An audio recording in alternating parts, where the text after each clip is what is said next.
My guest today was on track to becoming an electrical engineer until her parents made a decision that changed everything. Vrushali Khot's family migrated to New Zealand, and from there, she had to make some choices. What she built in its place is what this conversation is about. This is her story on the OverArch podcast. You are listening to OverArch. For the intro. Sounds good. Yeah. So you're familiar with the podcast a little bit. You just mentioned you have listened to it. Mm-hmm. So we're talking about sort of career journeys and the lessons you've learned and sort of maybe pass on some advice to whoever's listening. I think they're going to learn a lot. I know most people like yourself always think, well, my story might not be that interesting, but I guarantee you it is because we're not living it. And I know for myself, I think the same thing. It's like, well, I just kind of get up and live my life. And how is that interesting? Well, you're living your life and no one else is living that life. So that's why it's fascinating. Yeah. And with your story, it is very fascinating. I don't care what you say. So what is it? We talk about our careers, we talk about our personal decisions as we get to our career in life, but let's start with what you're doing today. What is your job and what is one thing maybe that's really surprised you once you started doing this job? Yeah, so I'm a physiotherapist and I work with children. So I only work with children now. I've done adults in the past.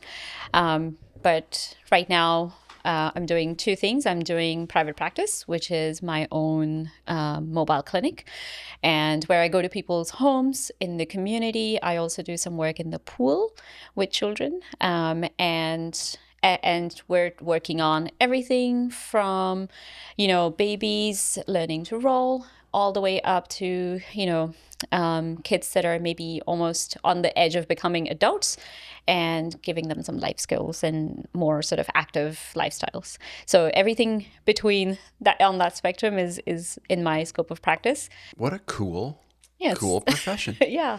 Because I know physiotherapists, and so I just think, sports injury. Yeah, totally, yeah. I have visited a few in my life, and they're lifesavers for sure. But what a fascinating perspective. I think a lot of people maybe don't know that physios do that. I definitely didn't know when I signed up to go into this profession that was an option at all. It was all just very much sports, and it's interesting looking back now because in my physio class at uni, most people were going in thinking, we want to be sports physios. And it's interesting how those paths have then sort of diverged into various things.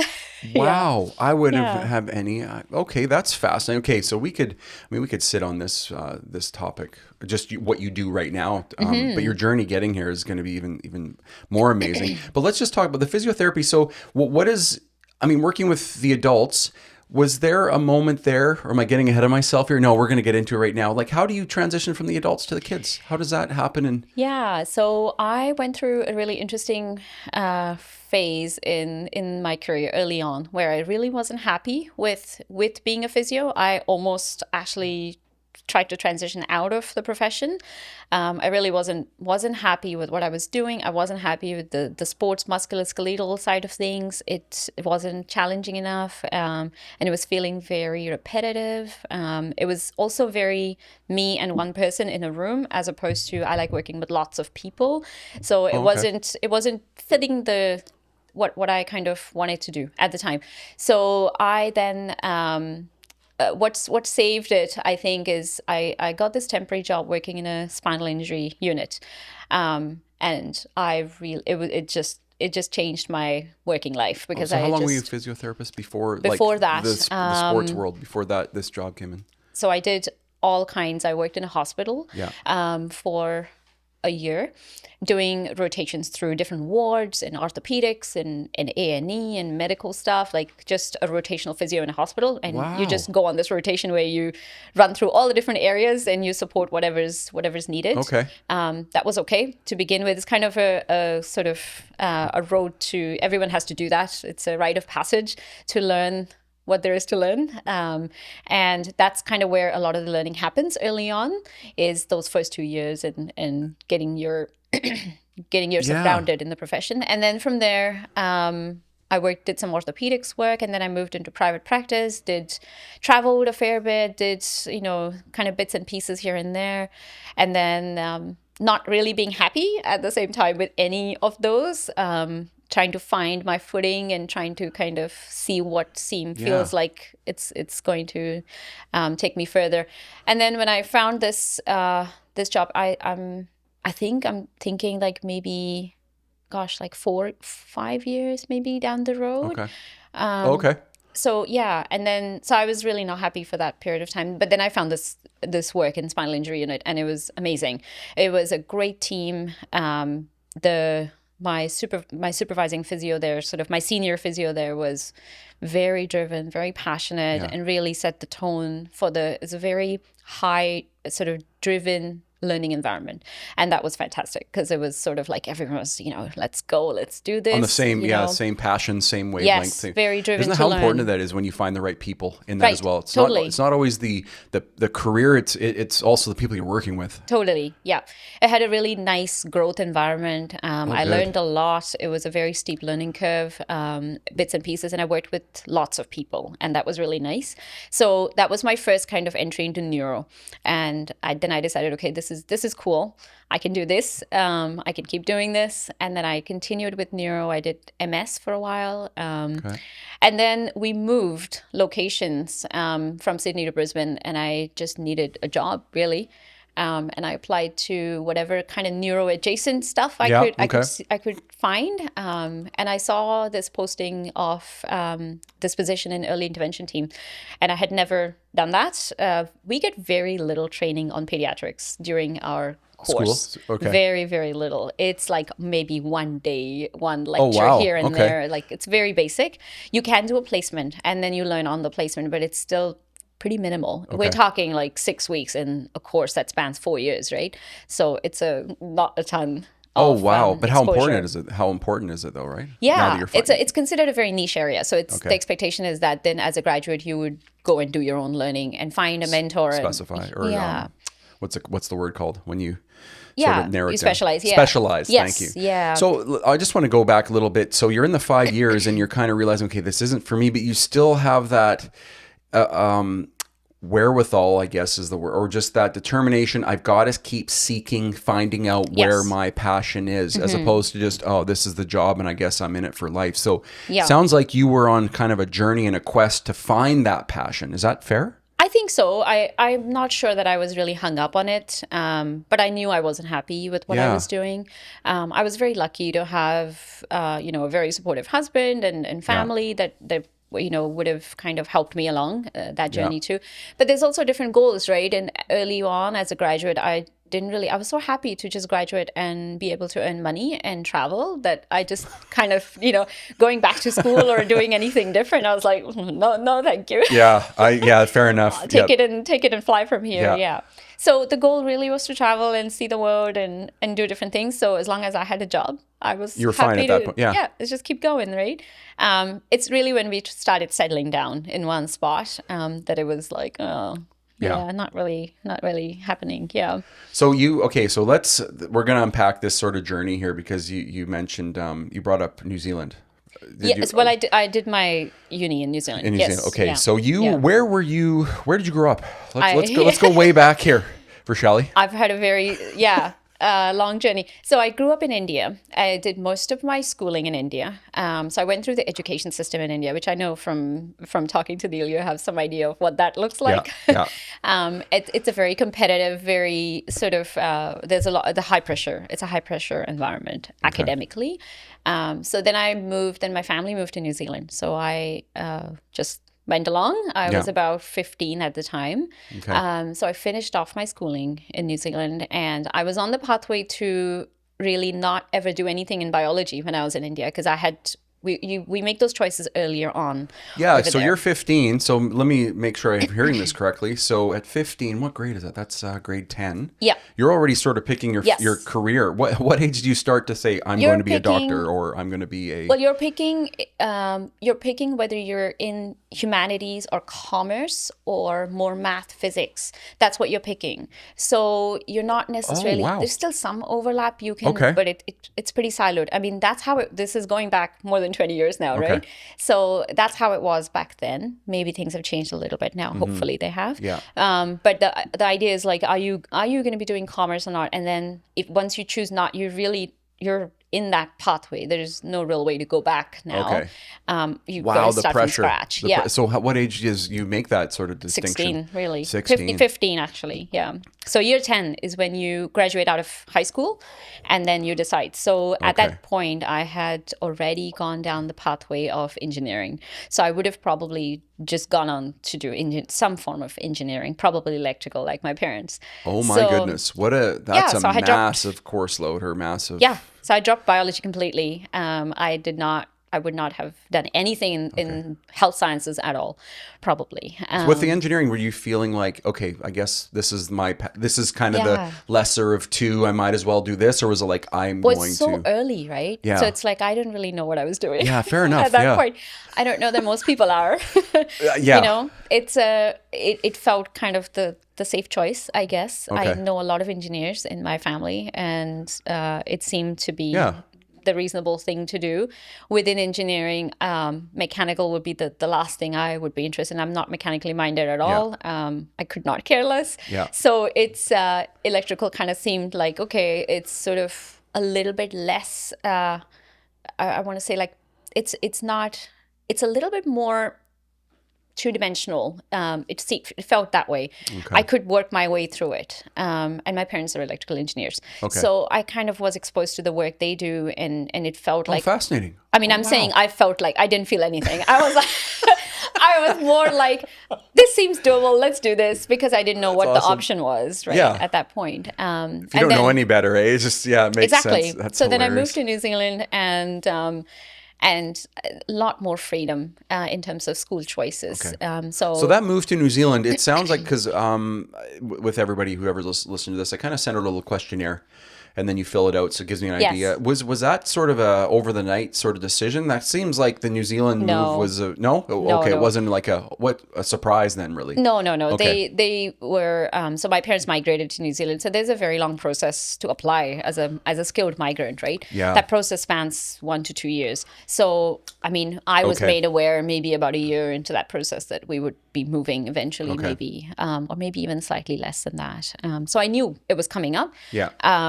The school was not at all on the radar what I would do or anything. I just, when they moved, I moved, and I went along, and I started school. And then it's called sixth form in New Zealand is where I started. And there's some choices, but there's not really a ton. You just do the subjects like you do your English and your math, and How does that move feel? Like when you're like coming, was it like, were you excited for the new opportunity because of the pressure in India, or was it looking back maybe? What do you think? I mean, 15-year-olds their lives are consumed by friends and social circles and hormones and all of those things. So my life was also consumed by that. Yes. And I was not really thinking about opportunities or any of the rest of it. It was cold when I moved, and it sucked. Like, I'm moving from 30 degrees to Wellington, which is windy. It's cold. Okay. Even in summer under 20, I was like, this is freezing. Yeah. And it sucks. Especially compared to like 30 on average, right? Yeah, but as kids do, they adjust. Yes. And I adjusted pretty quickly. I made a group of friends. And good for you. Okay. It was great. Yeah, it was smooth sailing. So you were what? So you were when you moved, were you like your final year of high school equivalent, or? I was 2 years into minus 2 years. So I did 2 years of schooling in New Zealand. Yeah. Because New Zealand at the time had year 13. So we would do, year 11, 12, 13. And then that was school leaving. So I did the year 12 and the 13 in New Zealand. Yeah. So was electrical engineering still on the books when you moved to New Zealand? Or I think it was like just not... the options were all open again. Oh, wow. Okay. So it was just like not a consideration again. So year 13, I had choice. You could choose your 5 courses. I took 3 sciences and 2 maths. So physics, chem, bio, and calculus and statistics. Yeah. And then I was also doing physics and math as well, like on English as well. Okay. So we did those, and just to keep options open, because I would need the physics and the math for engineering. I would need the biology for, So you're really career planning in school. Like to an extent. Okay. I knew it would be an academic sort of pathway down. I knew roughly I knew it wouldn't be accounting, for example. So I didn't take accounting. But I knew it would be something science related. Yeah. So all the sciences were there. So this was, university was the next step, right? Yes. After this? Yes. Okay. Yeah, that's what I mean by I knew it was going to be an academic I see. pathway, So you're kind of preparing for that, so to speak. Yes. Were you, so what was your first year of university like? Is it fair to jump into that right now? Yeah. Like how of course. what were you thinking of university? Okay, my career path is blank. Or were you still trying to discover a little bit, or what was that process like? I think, the first year, so I knew it was health sciences. Okay. I did do first year of health sciences with intention that year is common to all the health sciences at the time. And the idea is like you tick all the boxes and you get into whatever you get into. I did talk a little bit to a couple of people about what physiotherapy might look like. And it wasn't like that was one of the things I got into and like, let's just do this. And then, I started doing that. And I didn't, it was just like rolling. I'm not sure I put any thought into whether this is this is my passion or this is what I want to do. Yeah. It just kind of like roll along, finish it up. Get up, do the test. You're kind of like you're putting one foot in front of the other. Yes. As opposed to, okay. Yes. So I kind of, I didn't really, I don't know. Yeah, I don't know if it's necessarily a good approach. I think it's nice to put some thought into it. I think it's nice to have some coaching and some mentoring, maybe have adults around you or be open to. Yes. This is the thing, you have to be open to it too. Yes. And children at that age are often not thinking about those things. No. So it is a tricky one, but that's how it panned out, and it panned out like that. It was okay. And at some point I was just like, I just want to finish and earn money and travel. Yeah. I don't really, I'm not putting thought into whether I love this or not. It's okay. Yeah. And I'll keep going. And then at the end of it, I have a skill that I can use to make the dollars that are going to take me somewhere else in the world. Very nice. Well, so you did have a focus then with the traveling. Of course. Like you kind of had this would give me the skill in order to do this or that. Okay. Yeah. So it kind of gave you that opportunity. I was, and I was driven enough by my rational brain to be like, this is, even if I don't like this, I need to finish this to be able to get myself a skill. And then at that point, you can always choose down the line to do different things. But a rational brain that's a good brain. It's a good skill. It's a good thing to have. It's a good tool to have when you're making big decisions, right? Huge decisions. Yeah, Well, these are life-changing decisions. Yes. But it's good. You're right, though. I think you finishing it does help you later on in life because you kind of have that goal. You've set your mind to it. You accomplish it. It just gives you that little confidence to go, okay, I can finish something, and then you move to the next. Yes, whatever that may be. Yes, absolutely. And you need a means to earn a living to be able to support yourself, even if you don't want to go back and re-skill yourself, in something else. Yeah. So you need something to be able to fund your hobbies, and you need something to fund your further education if that's the route you're taking. Oh, you ain't lying. So how long? So you need the money to as much as we want to, we all want to follow our path. I think, you want to, but you can find passion in anything you do, though. I think passions change too over lifetime. Yes. Right. If I was to go back to school now, I would not do physio. I would do something different. Yeah. Because I'm not in that stage of life anymore. I'm doing something different now. And passions change. And I think it's nice to follow your passion, but also be sensible in the way that you go about it. In that, you're future-proofing yourself a little bit. Yes. So true. I know I always think like, if I had to go back to university, what would I take? Or even school. I was going, man, cooking would be amazing, but just really get in. But then you think, I don't want to cook for like 200 people. Like it's more for my own passion is food, but not for buffets and banquets. Right, exactly. And that's the thing. It's like you can be passionate about something, but what does the job actually look like? Exactly. And is that what you want to do? Yeah. And so that's where maybe because I really enjoy studying, and I enjoyed being at university. I enjoyed studying. I did not hate studying. I love doing like assignments and tests. I don't mind that at all. I thrive on academic learning. I really like it. So that didn't bother me. Fascinating. But the job, when I started working, did not live up to what I thought it would be. Yeah. Because the learning was fun, and now the working Now the wasn't. practical, like you're not, It was not fun. Yeah. you're not, you're academic, you're learning, Yes. but not the way you're passionate about learning. Yeah, exactly. Yeah, okay, I see that. So there's a mismatch Wow. there for sure. And I think it's not uncommon in my profession for that to happen. This is a very high attrition rate for physiotherapy as a profession. A lot of people transition out of the profession very early on. Okay. So it's like 2 to 5 years. I think it's wow. the high attrition rate. Well, So- what you do is so important, though. So I thank those people who stick around. yeah. And I'm in a good place now. Yeah. Now I really love what I'm doing. And Oh, that's so cool. and I can see myself doing this for a long time now. Good so for you. that's, Isn't that's that cool? fine. Yeah. Yeah, it's a good it's place a good to place be. to be in. Yeah, good for you. So now you're in New Zealand. Yes. Okay, so Then I did my uni in New Zealand. Yeah. And then at the end of my degree, Yeah. I moved back to Wellington, where my home was. And at the time, for personal reasons, I wanted to go as far from Wellington as I could. Fair. So I booked the furthest flight, found the furthest job I could, which was in Australia. Okay. There's a mass exodus of professionals from Australia to New Zealand and back as well. But at the time, it was like you get paid more in Australia. So that's where I'll go, I guess. Yeah. And I wanted to Travel. book a flight out. You wanted to travel Yeah. as well, right? Yeah. Yeah, so I I applied for a bunch of things, and I accepted the furthest position that I could, Okay. which was in a small little rural town in Queensland. Oh, so cool. And it was a very big culture shock to me at the time. So, I'm moving from this wet, windy place. So it's Yeah. cloudy all the time and raining all the time, and it's cold. And then I moved to like 30 plus degrees, and it rains in summer, and there's mosquitoes everywhere. It's just awful.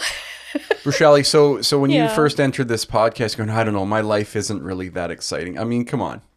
Do you hear what you're telling me? Yeah. It's pretty cool. Yeah, I mean, I guess so, yeah. It's pretty, well, you're just how you're finding your journey, right? You're making Mm-hmm. decisions, you're going here. Obviously, there's something, you wanted to get it out of Wellington. I mean, the weather alone is, I think rain and stuff can get to you after a while. I mean, It does get you, and there's a Yeah. lot of sunny days, and Wellington's beautiful. I love Wellington. Very, very fond memories and soft spot in my heart for Wellington.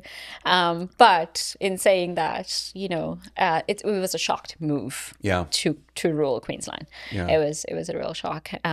But I really enjoyed that first job that I. well, so let's that I talk about got. your first job there. Yeah. So you get, is this your first job? First job as a physio. Okay. Yes. What was your first job ever then? Oh my goodness. My first job ever was probably a waitressing job that Okay. I did when I was 16-ish. Okay. Yeah. Okay. It was terrible. It was terrible. But yeah, let's go. The manager was terrible. Yeah. He was shouting at me all the time. He was shouting at all the waitresses all the time. I said I wanted to leave after about 2 weeks, and then he was unhappy about that because then he had trained me for 2 weeks. Wow. And just, but this is like, I'm 16 and I'm not really able to stand up for myself. And I'm just like, okay, Yeah. sorry then. And I just got out of there. Yeah. Oh, I hate that. So it wasn't great. It wasn't a great first experience. Yeah. So how long did you last there then? Oh, 2 weeks, 2 I weeks. think. Yeah. Well, good for you for Just getting out of a awful. hostile environment. It's not. I mean, there's a fine line between. Well, sometimes you got to adversity, but sometimes you don't need to be talked to that way. No, it was abusive. It was not nice. Yeah, fair. And it was, it was a good choice to just leave, I guess. Yeah. Then I was doing like a summer job cleaning rooms in a hotel. Okay. So I did that for a little bit, plus and minus waitressing at the same time. Yeah. Then I also worked in an ice cream shop. That was very interesting. The job was very interesting. Was this in India still? No, it was in New Zealand now. New Zealand. Okay. Yeah. Okay.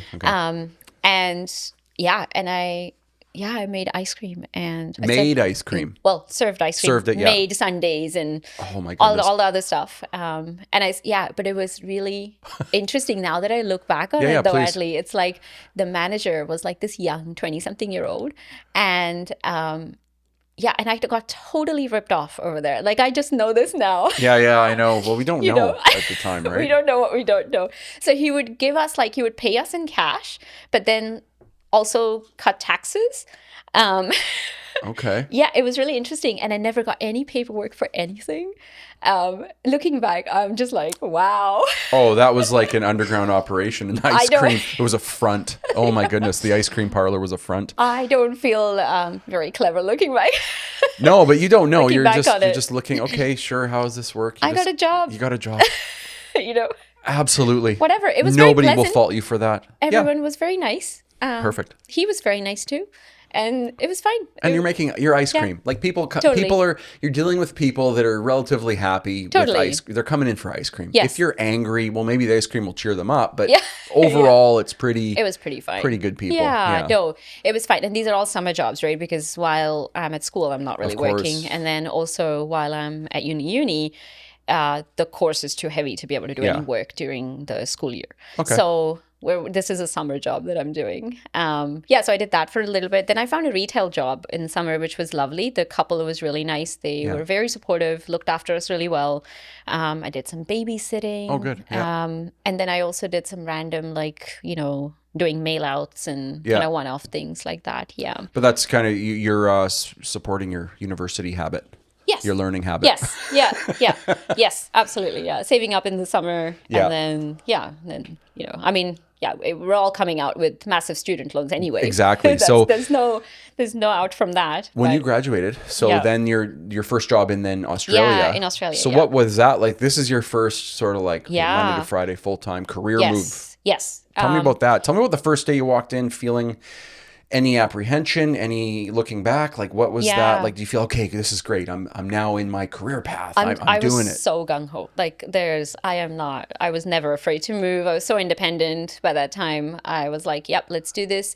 At the time, there was a huge shortage of physios, so they actually helped me move. They relocated me Oh, wow. from New Zealand. And then I moved to this place, into this sort of temporary accommodation.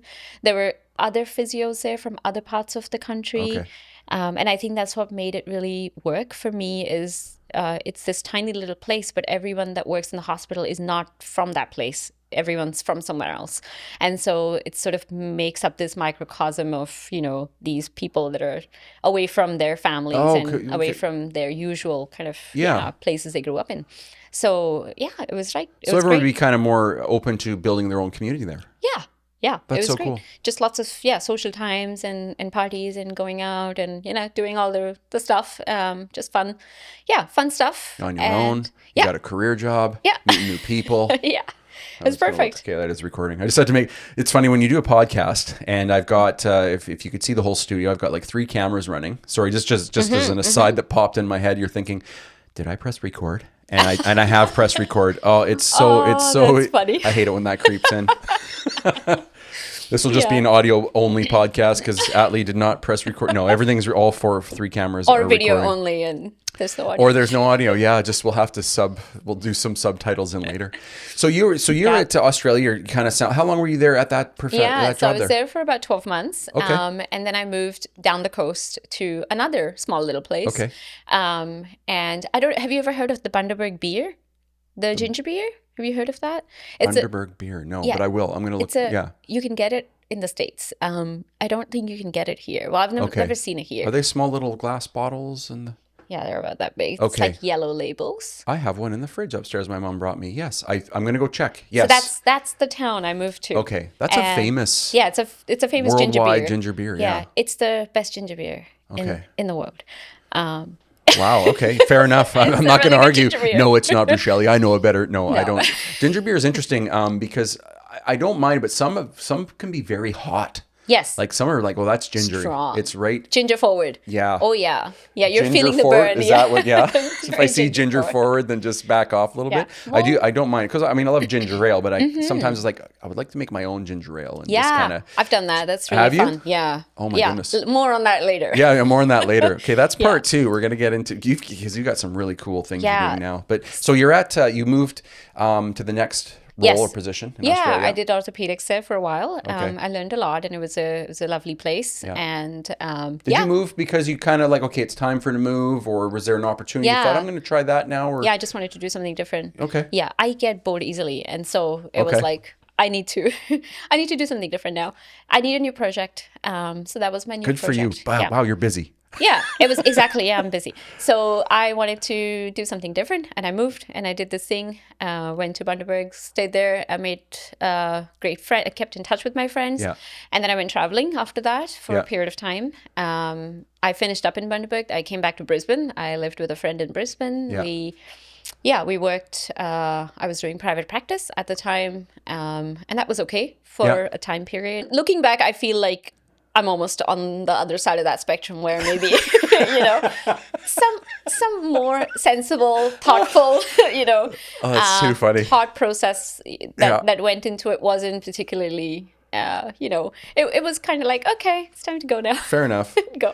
Well, but I mean, at the Yeah. time, I mean, you don't have a family yet, though, do you? I don't. So I'm you still- can make a bit of yes. some decisions based on Totally. what you need. Yeah. Yeah. You're fine. And really, it was all about just like, I want to see a different place. Yeah. And so I'm going to move now. Good for you. So I went back up the coast again, moved to a different place, and did sort of small what we call locum jobs, which are like contract positions. Yeah. So it's like a 3-month temporary kind of contract Yeah. in a mining town in the middle of nowhere. Oh, okay. So I did that for a little bit. That was great too.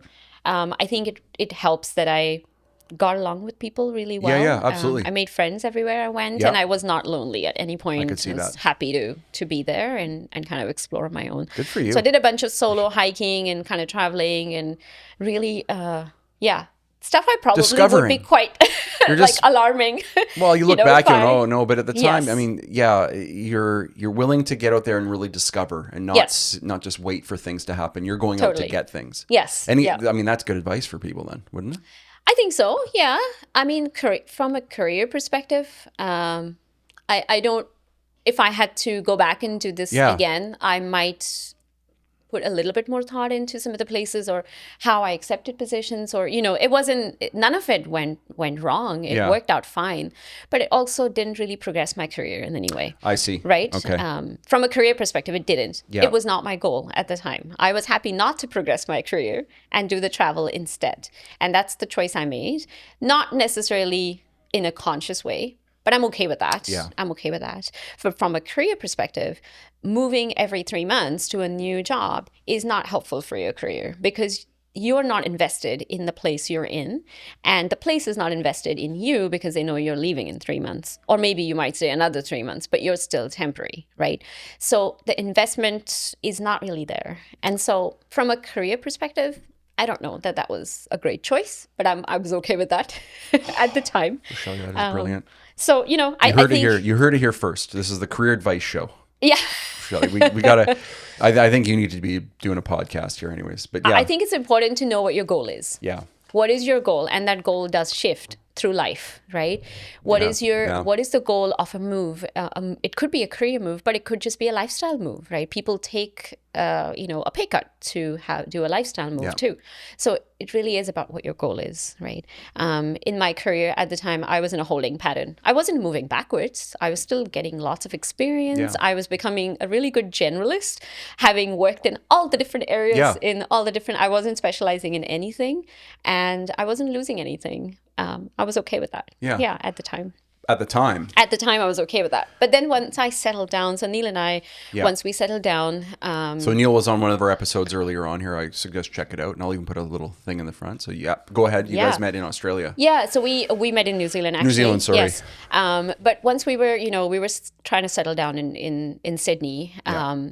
Then it was kind of I was not happy with sort of where I was at the time, because it was time to kind of do different things, and I was getting bored, and I tried to I stepped back from clinical work, and I did this. Well, it's a job that's like, as a physio, you still have to be qualified as a physio, but it's more, it's almost like insurance company type work. Okay.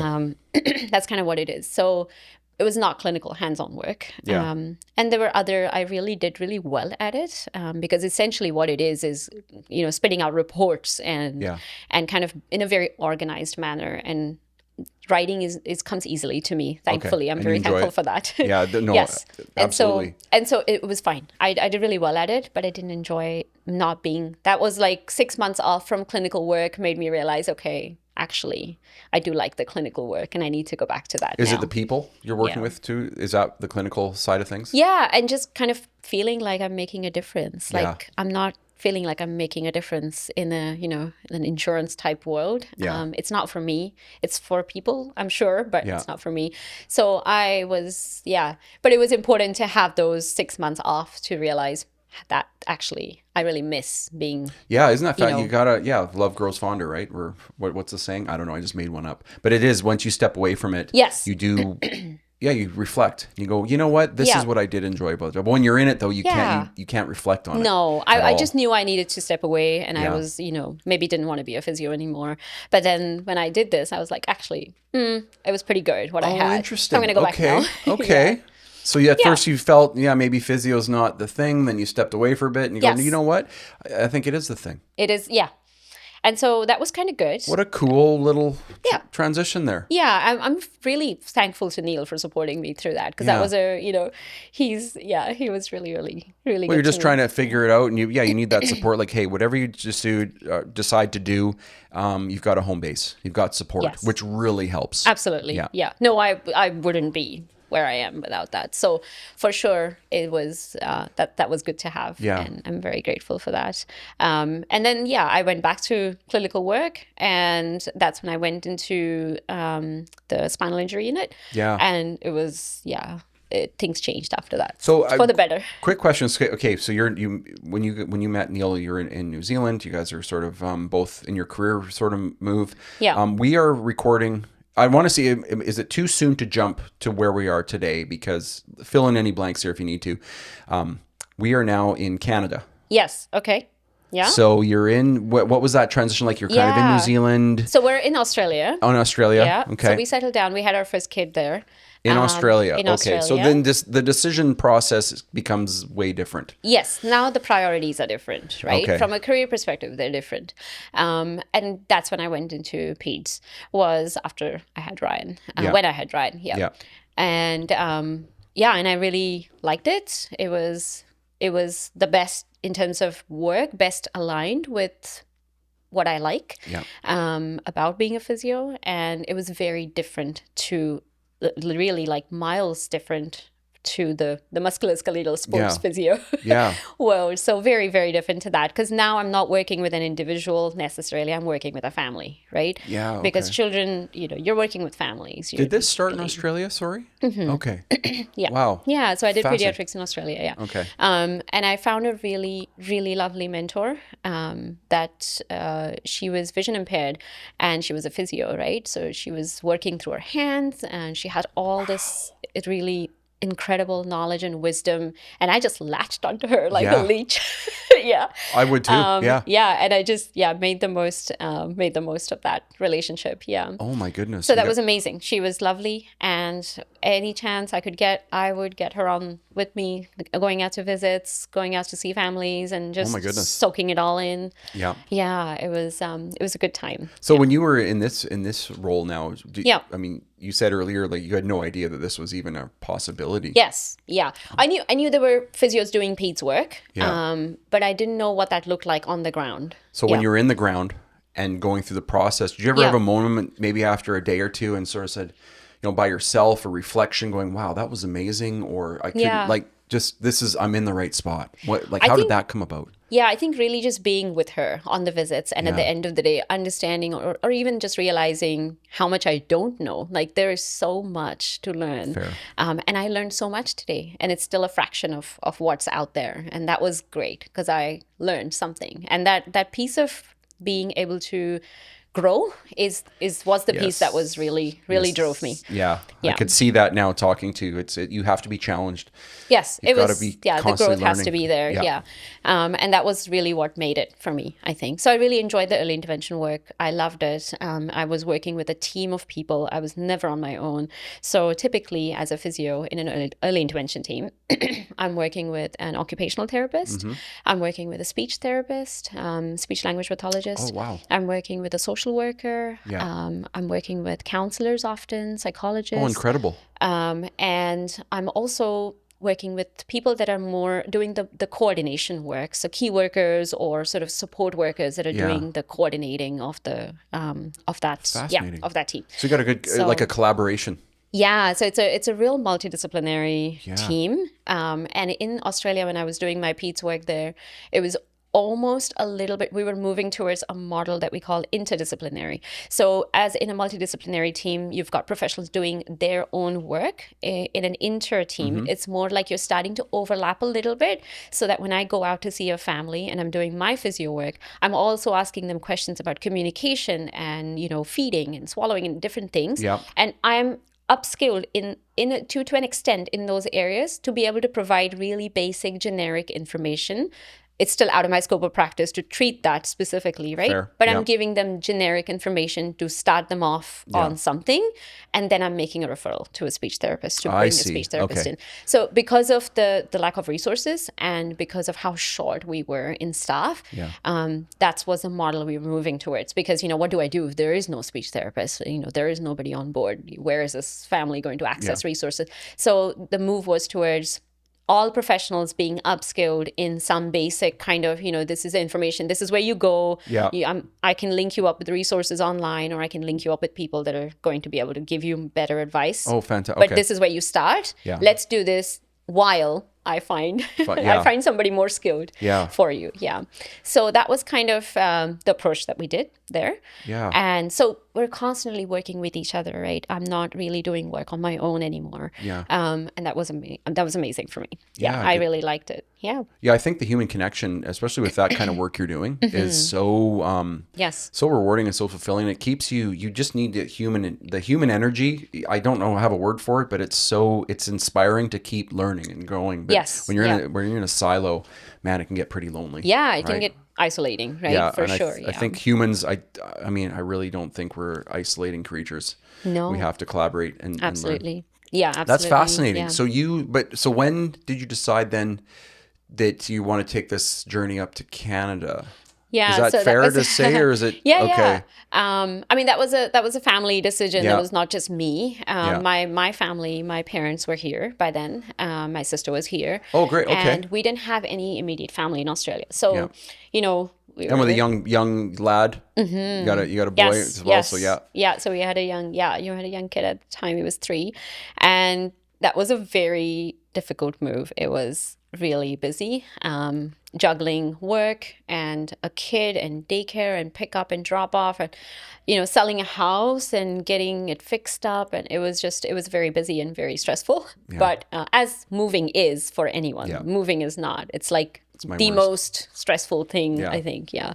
So it was very stressful, but we managed it. We got ourselves over to Ontario at the time, and we were there for about 8 months, and then we moved to this side of the country. On the west side? On the west side. There you go. Yeah. Yeah, moving is something where, if you want to inflict punishment on prisoners, just have them move every day. Right? Yeah. You got to put all these boxes in, unpack, look at it for an hour, and then pack it up and then get it on the truck again. That would just be like, oh my goodness. Yeah, moving is not fun. And just the coordinating of all the things, like there is a hole in the drywall. I need to call someone to fix it up. The pool fence is not up to code, whatever. Like it's just so many things that needed doing. So many. We had a little trick, I guess, early on in my 20s too, because you kind of, you're moving every year pretty much. You're just sort of couch surfing, and they always said, just take some, was it Pledge or some lemon detergent in water and just wipe the heaters, the baseboard heaters, because then the place smells like lemon. That was how we would clean. Wow. Well, obviously, if there's disgusting things like the oven needed to be, we took care of that. But for the rest, you always left with lemon smelling heaters. We were told to make coffee in the morning because people coming in to see houses like the smell of fresh coffee. Yes, I know. Oh, that's a good idea. Yeah. Or cookies. Yeah, apparently. Put a little bit of music Baking, on. yeah. Baking and coffee. Yeah. We should be real estate. Yeah. I think we're in the wrong. No, I'm just kidding. Yeah. But no, it was a stressful time, but we managed it and we came over here. The tricky thing for me was the move did mean that I then had to be licensed in Canada, which yes. Okay, let's talk about that. It's not an easy process, unfortunately. It is very tedious, very time expensive, and money expensive too. Yeah. So we moved. So there is the process of credentialing takes anywhere from 3 to 6 months. And that's just documentation. So you basically are collecting documents that show that, you're educated, you have the English requirements, you have this, that, whatever, all your addresses, all this, university paperwork. And there is a portion of it that the university has to post directly to the organization, to the regulation. Okay. And that piece also takes a while because now I'm coordinating New Zealand and Canada, right? So it's tedious. Oh my goodness. Yeah, it's tedious. It's painful. So that took about 6 months to get organized. Yeah. Was that did you have to commit daily to that? Something or other? Yeah, just following up. Yeah. And a lot of waiting on people to do the things they need to do, right? I know. Collecting documents and then notarizing stuff, making appointments to go and have it stamped and there's true copies and all of this. Did you think logistics. sorry to step on you there, did you think that, but you still wanted to do this work though? You were pretty passionate about it. Okay. So that's good. It wasn't like a moment like, maybe I'll try something else. No, you were in. No, I was not ready to give up being a physio. No. So I was committed by that point. Yeah. And so I did this 6 months of credentialing and then there's a written exam. So the written exam is you've got to sit down and you've got to go and do this thing. Yeah. How many hours is that one? Is it one of those gross ones, like a 4 to 6? No, it's like a solid half a day but it's a lot. It's long and it involves a lot of studying. Oh my goodness! And they require it to be quite a high percentage of pass rate. So of course it. Otherwise, you're repeating it. I thought 4 hours. You're going. No, it's a half day. It's like, oh my goodness. It's a lot. Yeah. So then I'm doing that, and of course it's expensive, right? Yeah. So you're investing a lot of time. Yeah. The written exam also only happens certain times in the year, so it's not like you miss. You got to wait then for your next round to come around. Crazy. So did all of that whilst we had moved. After the move, I did all of that. Did my written exam, and then there's a clinical exam, and that one's even more tedious. So for that one, I was actually pregnant with my second one at the time, and the clinical exam only takes place twice a year, and you're given a location, and then you go and do your exam, and they test you on everything, like 4 years of physio. Oh my goodness. So that was the trickiest part for me because I was so far down the line from doing stuff like cardiorespiratory. Like I have not worked in a hospital by that point for a long time. So I don't remember all the nitty gritty of, what you're doing in a hospital. So just having to revisit and relearn your entire degree. Oh my goodness. Yeah. Vrushali, this is a career. It was a lot of work. Wow. It was a lot of work. I will not downplay that. Yeah. No. So it was hours and hours and hours of studying. Yeah. Getting together in groups, testing each other, running through scenarios, doing like lots and lots of model questions, and the clinical exam is a whole day of stations. So you rotate through stations, and the stations are some are 3 minutes long, some are 7 minutes long. So there's a lot to cover in that time, and there's a time pressure, and there's somebody watching you doing this, right? So it's a lot of pressure, and I don't like being watched. No, it's you have that extra that's crazy. And you've got to get this thing done in 3 minutes, right? So it's a lot. We did a lot of group study, a lot of trips back and forth from Vancouver. I'm driving there every week to study, to get together with people. So Did you have a moment in your exam where you're like, I don't know the answer to this? Any cold sweats? Any things where you're like, I don't. No, I think if I didn't know, I would go to the fudge my way to the best possible guess here. Just start writing. Move on, Something will happen. Okay. Yeah, move on. Yeah. Okay. Yeah. So the clinical exam, and I was pregnant. I was about 6 months pregnant, actually. Oh my. While I did this, okay. I actually requested to do my exam in Vancouver, and I was denied. So I had to go to Ontario. I had to go to Toronto to do my exam. Yeah. So it was not fun. It was not a fun time of my life. And then I have this it's a very high failure rate for these clinical exams. And after spending all this money and time, and I'm pregnant, and the flights and all of it, I'm just like, if I fail this, well, for sure, I will be so mad. Yeah, so mad. Yeah. Oh, absolutely. But I did not. I got through. Good for you. I'm happy about that. But you're right. You're like, if this doesn't go through, I'm. Oh man, yeah.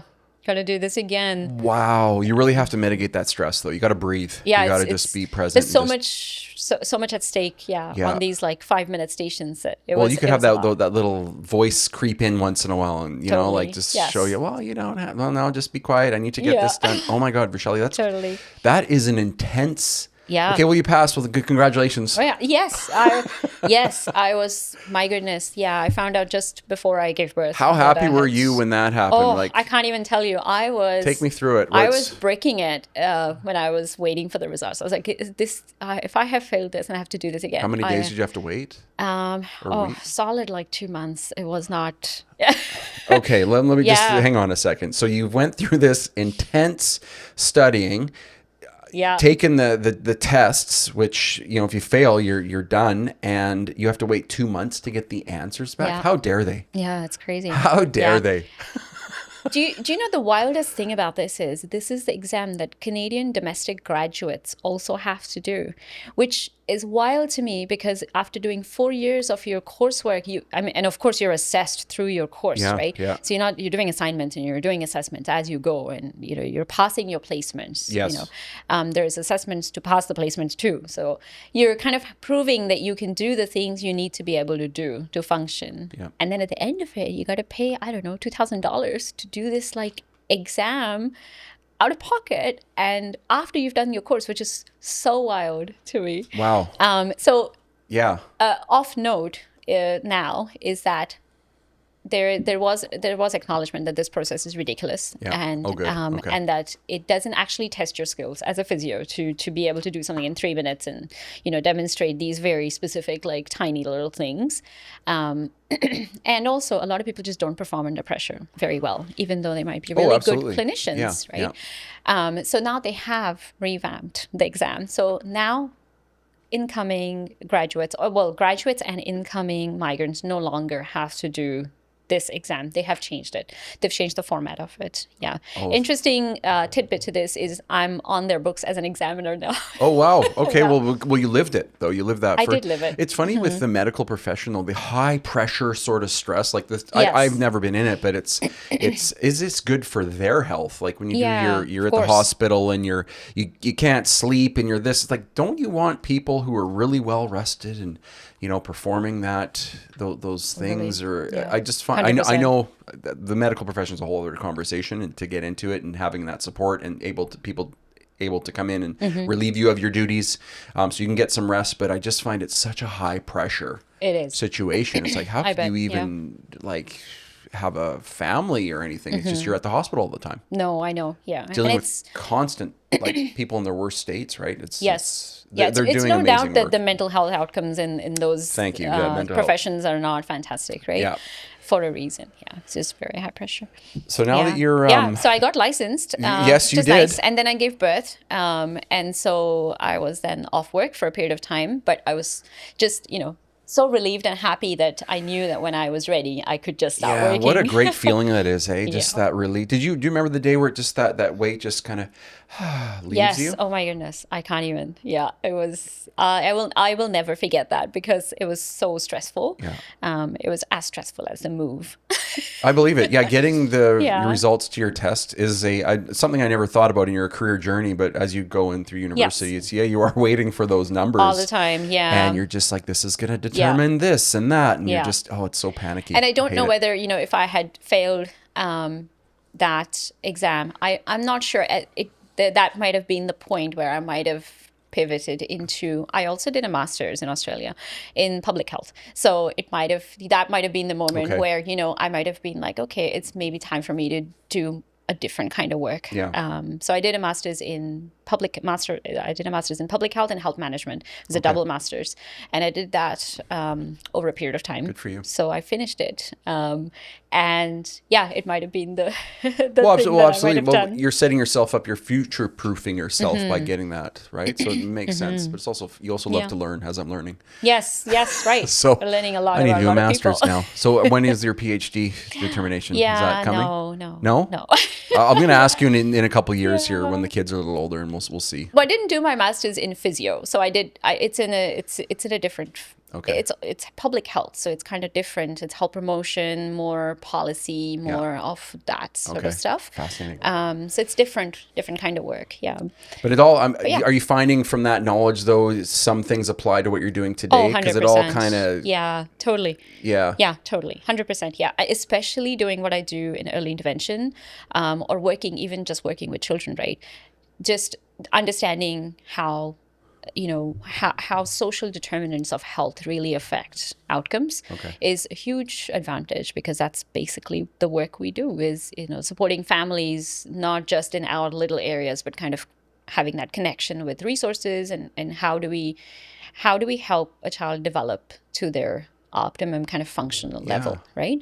So it's a different, it's not a very specific, like, here are these exercises and do these. There's some of that too. Yeah. But there's also a lot of just education and coaching, and kind of seeing how things fit into a family's routines. Absolutely. And everyday life. What an right? amazing, but that's a very practical, real world experience. It because is, it's probably by case basis. Totally. Yeah. There's not one that, here's your instructions to. No, yeah, and that's what's different about pediatrics. I think, is that you're really coaching the whole family. You're not whoever is involved in the child's caregiving, whether that is a grandparent or an auntie or a babysitter or a daycare.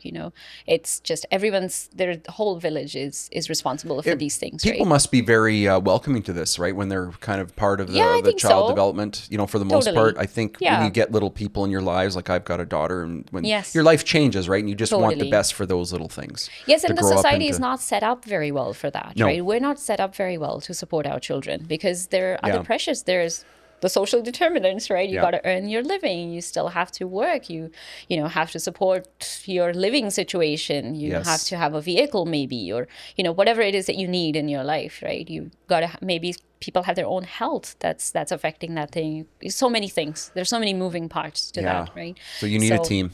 You need a team, You need a team, and you need public resources. I cannot stress that enough. Yeah, no, absolutely. Because I think we're quick in our society to attribute blame or responsibility on the individual. And of course, there's individual choice and responsibility, but the system has to be able to support some of that. It's not all down to one person doing the right things. Yeah. It's a community. Yeah. I mean, I think not to get too deep in here, but yes, as a community of humans, I mean, it is a community. We didn't do it on our own. No one person said, well, I'm going to go and evolve. No, it's always been a community that helps the growth. And totally. So I believe that 100%. And the people that be set up. Absolutely, Go ahead, sorry, No, the people that work in this area, supporting families, it's a group of people that aren't judgmental. They're not, because they understand the sort of the background, what is driving people's choices, and what is driving people's ability and capacity, right, to support children. So it's not a judgmental space at all. It's very supportive. Yeah. And that's the nicest thing, I think, about working in that area for me. I think for anybody working there, right? Yeah. Are most people you work with, are they all parents too? Do they have kids? Or a lot of them are, some are not. But a lot of them are. Not that makes a difference, but I'm just thinking from a parent perspective. When you do have kids, I don't want to take that away from people who don't have kids, because that's not the case too. No, but you do want to. There's a gravity of understanding behind that, for sure. So you can't be judgmental. Like, what's the best way for me to say it? I think before I had a child, and there maybe a kid was screaming on an airplane, you're going, please keep that baby quiet. And then you get the baby who's the screaming on the airplane, which yes, we did. And you just have some people who come up to you and go, hey, everything's good. Is there anything you need? And they're like complete strangers. And they're like, well, those are the parents. Because they get it. So that's what I'm getting at with that. If that makes sense. Yeah, 100%. 100%. And that was my experience in Australia too. And that has been my experience working in this community in Chilliwack too.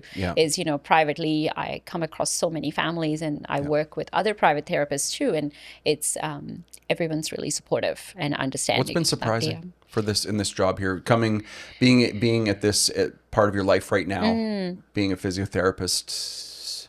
What's been sort of surprising or something? It's a reflection question. It's such a hard, I don't know if there's anything surprising. I think I'm surprised at how well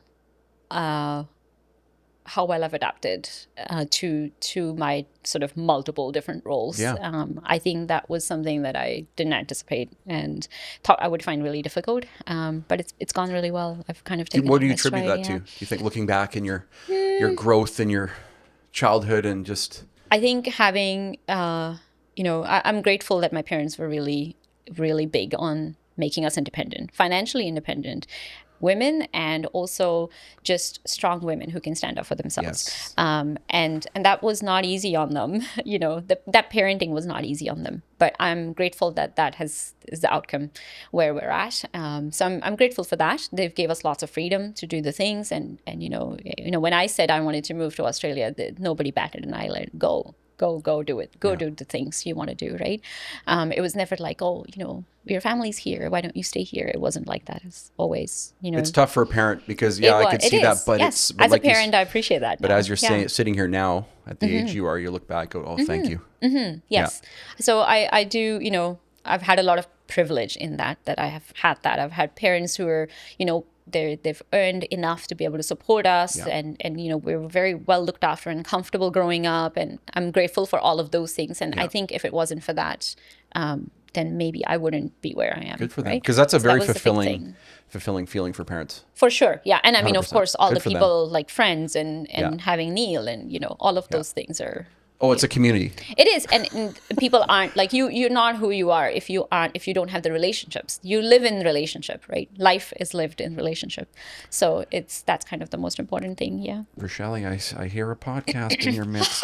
I'm not joking. No, really, I always love talking with you. It's just fascinating. I listen more because I'm like you know so much. I just gotta. Everyone knows a lot. Well, do we? I don't know if it's knowledge or I know where to get knowledge. Well, yes, That's important too.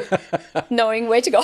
I think the key for anything is the problem solving aspects. That's what are really fundamental. You don't have to know everything, but you have to know how to sort of figure out where to get the knowledge, how to figure problems out, how to assess.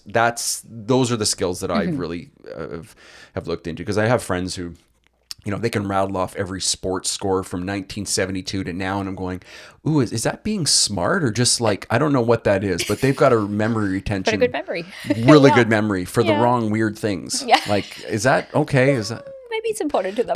But then I had a good friend of mine who went into sports broadcasting with that amazing brain. And I was like, well, that makes sense, right? So something for everyone. Something for everyone. Totally, yeah. So Vrushali, what you're in your job right now, how are you, what are you excited about in the future? What are you seeing that's coming down, that's helping the profession in general? This isn't a question I have on my list. I'm just curious as I talk to you, kind of. I don't know. It's very much... I'm at a crossroads right now in the sense that things are changing in the world, in my working world that I live in. Is that just technology in the world in general? Because it's changing for everybody. Some of it is technology. Okay. A lot of it is the way the health ministry operates, and the way the funding operates. All of that is changing too. Okay. This year and next year. Yeah. No problem. So I think part of that is adapting to what the changes will bring next year. So it's I don't know what it'll look like next year, but I think what I have learned is that I like the variety. I like, hence the moving from one thing to the next thing. Yeah, I see it. And it's across the board. It's in my hobbies too. I pick up new things all the time, and it just gets added into the big bin of stuff I can pull from and do.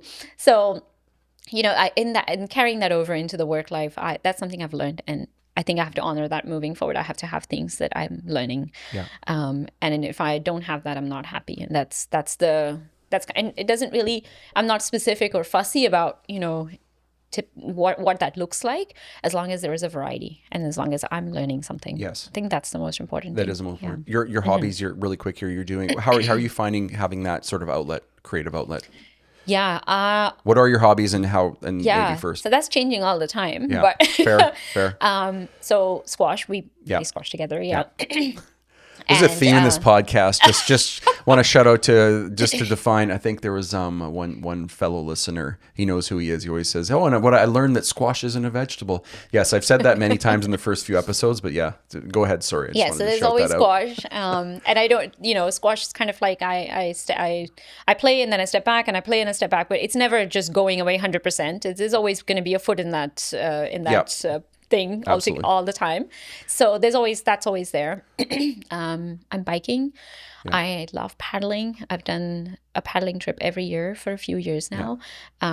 And so that's always kind of happening in the summer. I love reading. I always, I just rip through audiobooks in my car because I drive a lot, reading all the time. So that's always happening. I'm painting on and off, and I'm bird watching. Yeah. So that's very cool. definitely, happening too. The bird watching is also not going to go away. I don't think it's something that's here to stay. It's I hope very so. fulfilling. I hope It's, birds stay. I hope birds stay too. And I hope I keep watching them. Yes, Yeah, for sure. It's very grounding and something I recommend to everybody. Well, I think once you, absolutely. Because once you hear the noises, I mean, I hear them every morning here and you're just like, oh, wow, what a pretty sound. And well, that's a new one, or that's, you know, and you can kind of just spot them. And plus we live in an area where there are a lot of different types of breeds. I'm convinced we live in the most beautiful place. Like, we are so lucky to have what we have here. Yeah. We have the green space that we have and the wildlife that we have. It's agree. incredible. I couldn't agree with you more. Yeah. As far as with the bird watching, are you finding is it allowing you just to separate the work you're doing and then just having that? How important is that to you to have those spaces for yourself to sort of I ground think it's or?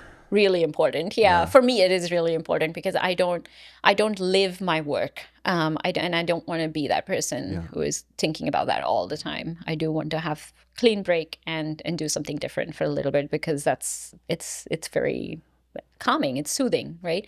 So I do want to do that. And it's having those small things are important, right? Having those a variety of things that you can kind of plug away at, you know. Depending on how you feel on the day, it's kind of nice. But you have options. You can I have options, exactly. I like cooking. I do that a lot. Yeah. I love gardening. We grow a lot of vegetables and stuff. I'm trying to get my kids, you know, into that a little bit. Well, they will if they won't. Yeah. I mean, my daughter loved it when she was younger. Now she doesn't want anything. Yeah, well, exactly. No, I shouldn't say that, because once the food is ready, she'll help. Well, it's fun to eat. Love it. Yes, exactly. Yeah. Really, it's about just connecting with nature and bringing meaning to your life. It's one of the one things for mental wellness is when you connect with nature, you smell those trees after a rain, you just hear the birds. It's something I can't describe it and how important it is. I'm not to sound all woo-hoo here, but when I'm in kind of the civilization world and the buildings, and we're literally 5 minutes away from complete nature. So once you just book off into there and just breathe, you're like, oh, wow, incredible. It just resets and you can kind of come back to life. It's so important. Totally. Very lucky. It's a very, it's one of the, and it's not at all, I think it's woohoo. I think it's actually probably one of the more supported things in literature, you know, is that, everybody needs to engage their senses in a way. Yes. And really birding that's what it is. It's like I have to listen, I have to use my eyes and look, I have to maybe, you know, be smelling the trees, I have to have really my senses about me, you know, and that grounds you.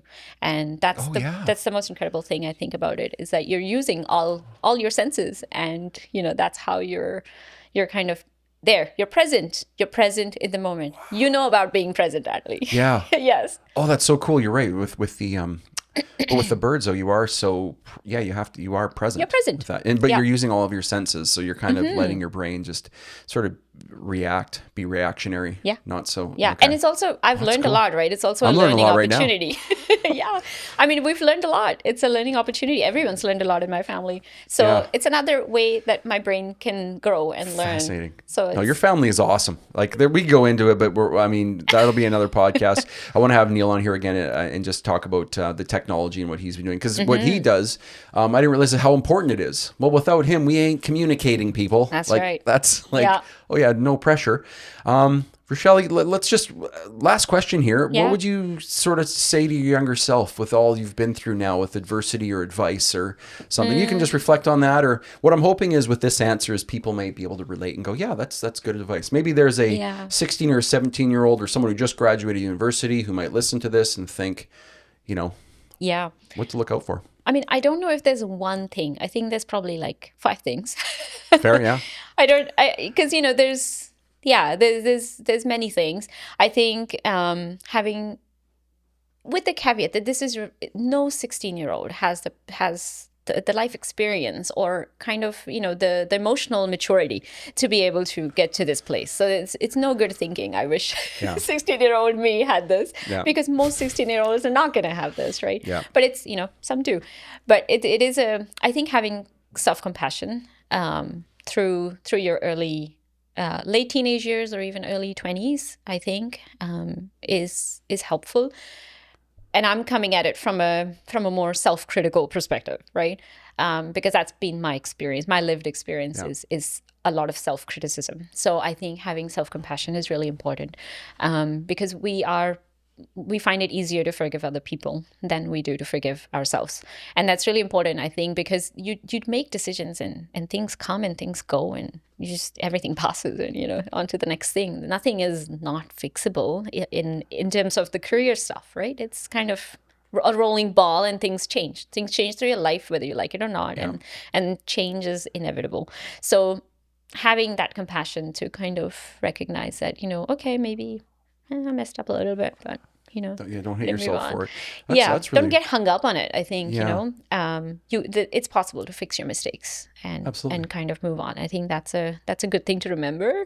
And I think in the newer generations that are the younger generations, I think, are going to have different struggles to what we had, right, growing up. It's going to be a whole different ball game, and where things are quick and short, and everything's so short. I think having maybe the perseverance to follow through and finish up the things that you started, I see that being a challenge to younger people. I do and too. And I think in all areas of life, right? And I think that will be the thing that maybe separates, you from achieving your best, your best effort, or, your optimum kind of what you could do. Absolutely. So maybe that could be a piece that's like, finish, like follow through and finish up what you started. I think that's a, even if, of course, I'm coming from a perspective that, I finished my degree and there was never any sort of opportunity for me, or never any doubt that I was not going to do that. But it's, it gives you something that you can fall back on. I totally agree. It's the long term. Like, are you willing to put 5 years into something, 10 years into something? Seems so far away, but it comes pretty quick.